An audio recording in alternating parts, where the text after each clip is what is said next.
Hello everyone, I am Manish Manda, I am faculty of English language. Oh guys, देखो जैसा कि मैंने आपको पहले भी बताया था कि मैं फिर से आपको एक नई वीडियो के साथ मिलूंगा। तो देखिए गाइस, इसी सीरीज में जो ईडियम्स एंड फ्रेजेस की जो हमारी सीरीज है, तो इसी में मैं आगे कुछ नए 10 और ईडियम एंड फ्रेजेस को कवर करने वाला हूँ इस वीडियो में।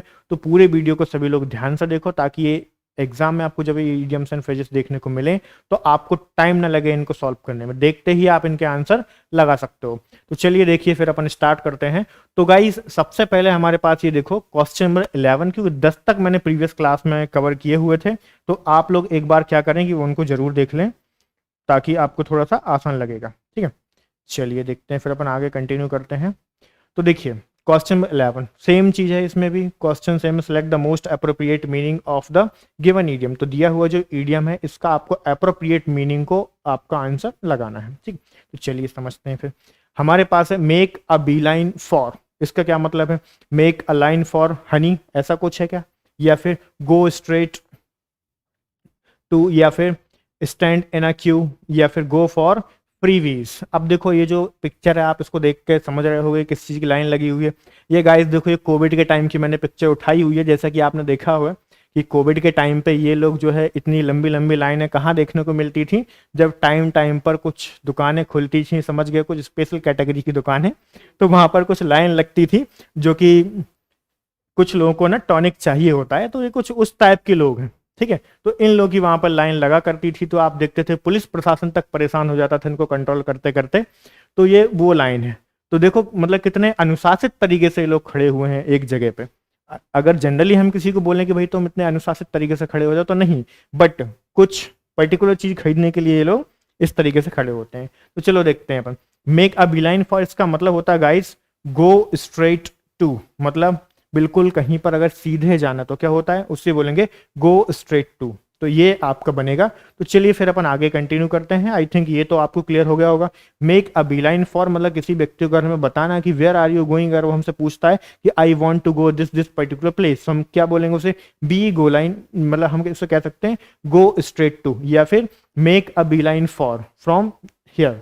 तो मतलब यहां से बिल्कुल आप सीधे जाइए, इस तरीके से बोलेंगे, तो वो हो जाएगा make a Beeline for.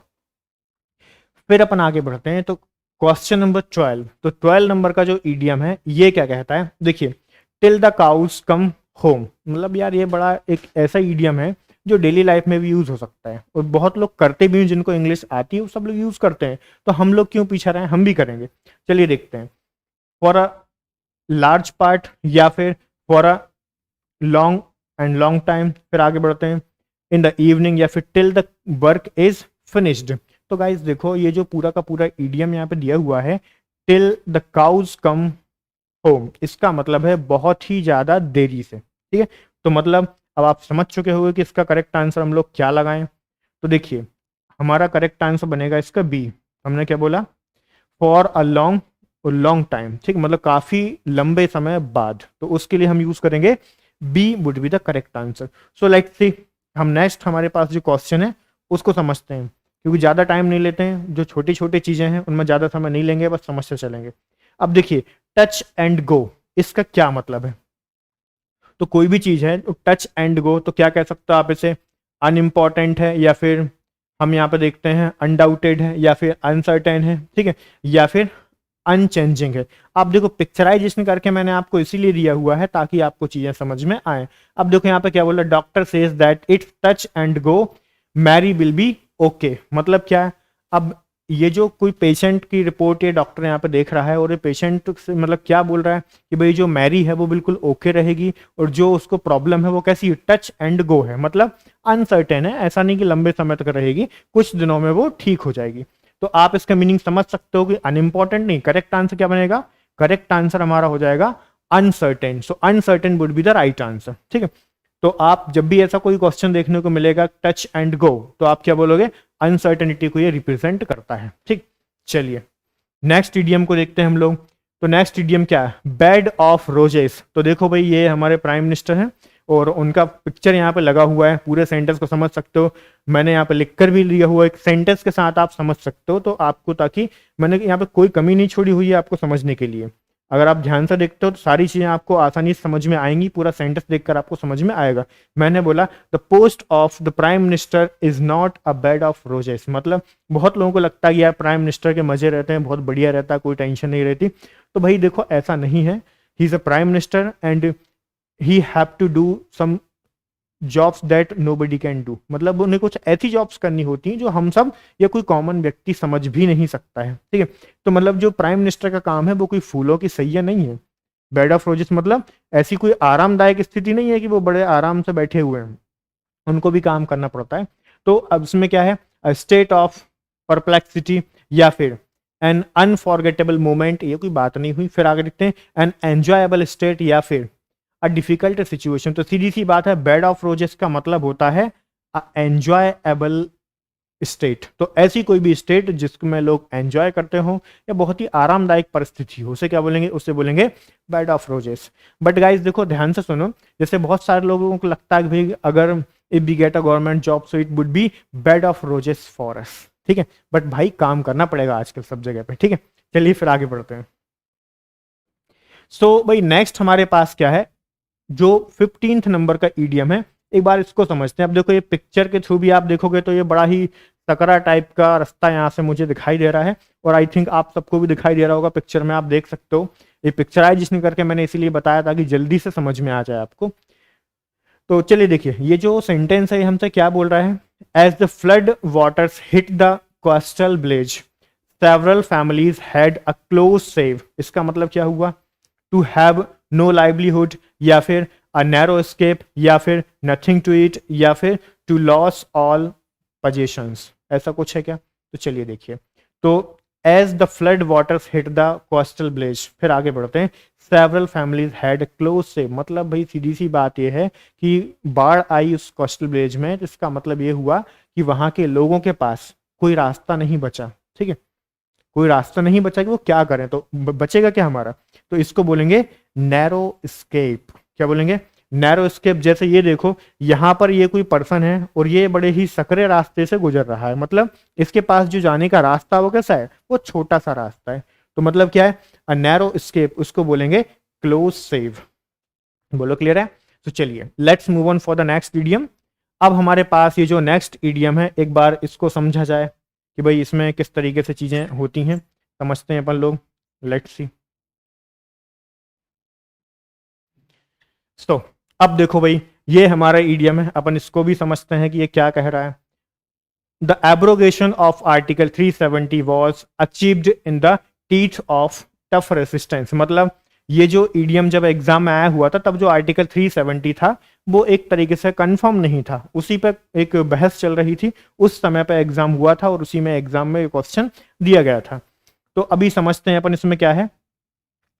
In the teeth of tough resistance मतलब क्या है, in a state of uncertainty या फिर इन डायरेक्ट अपोजिशन टू या फिर इन कोलैबोरेशन विथ या फिर नेक्स्ट हमारे पास है in a short span of time.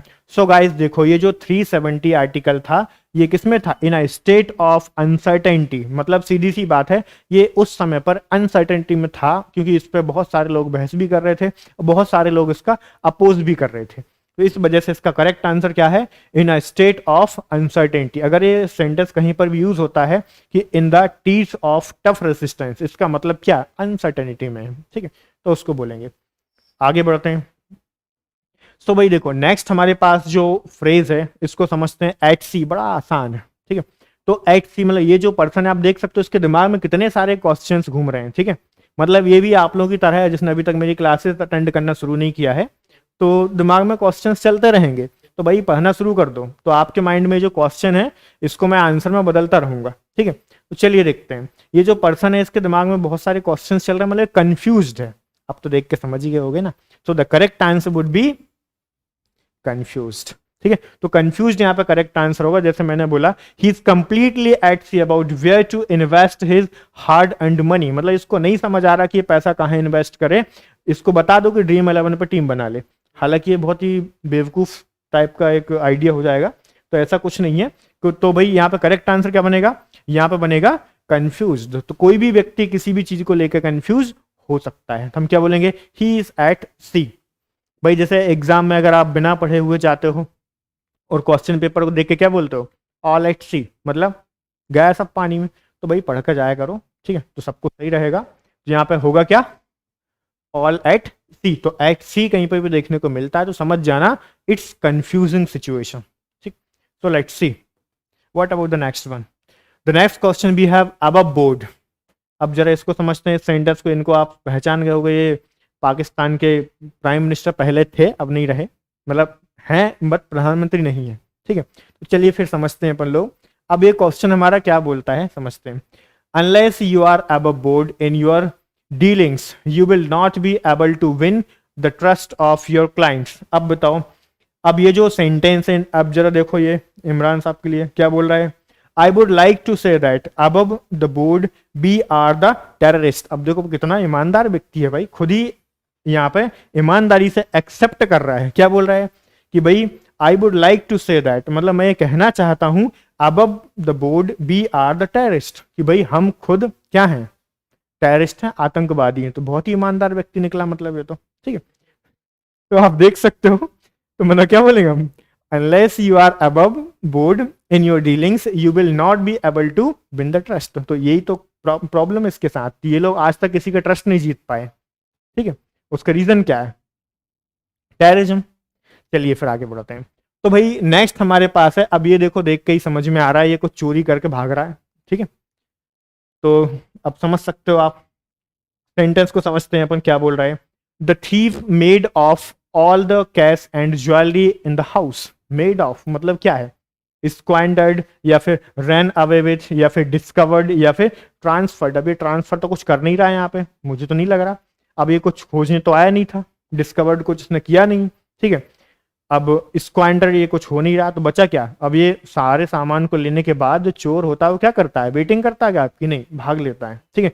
तो सामान लेके ये भाग रहा है, तो पूरा जितना भी सामान था इसने सारा का सारा इस थैले में भरा, वो लेके चल दिया। तो the correct answer ran away with, पूरे सामान सहित ये भाग गया, ठीक। चलिए द लास्ट वन, इस सीरीज का जो नेक्स्ट वीडियो हमारे पास है उसको हम देखते हैं इस वीडियो का। तो चलिए देखिए ये क्या बोल रहा है, my brother has decided to settle in Mumbai for good. तो क्या मतलब है, for better income, for new opportunities, for a while या फिर फॉर एवर। भाई ध्यान से देखो पूरे सेंटेंस को, ये क्या बोल रहा है, my brother has decided to settle in Mumbai for good, मतलब जो मेरा भाई है उसने मुंबई सेटल होने का डिसाइड किया हुआ है, किसके लिए, कुछ अच्छे के लिए, ठीक है। कुछ अच्छे के लिए मतलब इसका मतलब क्या निकलेगा यहाँ पे भाई, इसका जो मीनिंग निकलेगा फॉर गुड का मतलब होता है फॉर ऑलवेज। क्या होता है, फॉर ऑलवेज। तो जिसको नहीं पता वो समझ जाना, कहीं पर अगर ये दिया हुआ है फॉर गुड मतलब ऑलवेज, हमेशा के लिए। तो the correct answer would be, just a second, तो guys the correct answer would be forever. तो forever would be your right answer. तो इस चीज को आप लोग समझें तो सारी चीजें आपके लिए क्लियर हो जाएंगी, ठीक है। तो चलिए आई होप कि आज का जो लेक्चर है ये भी आपके लिए काफ़ी यूजफुल रहेगा और आप लोगों ने एंजॉय भी किया होगा। तो लाइक कमेंट शेयर करते रहें और चैनल को सब्सक्राइब भी करते रहें, ठीक है। थैंक यू एवरीवन, मिलते हैं नेक्स्ट वीडियो में।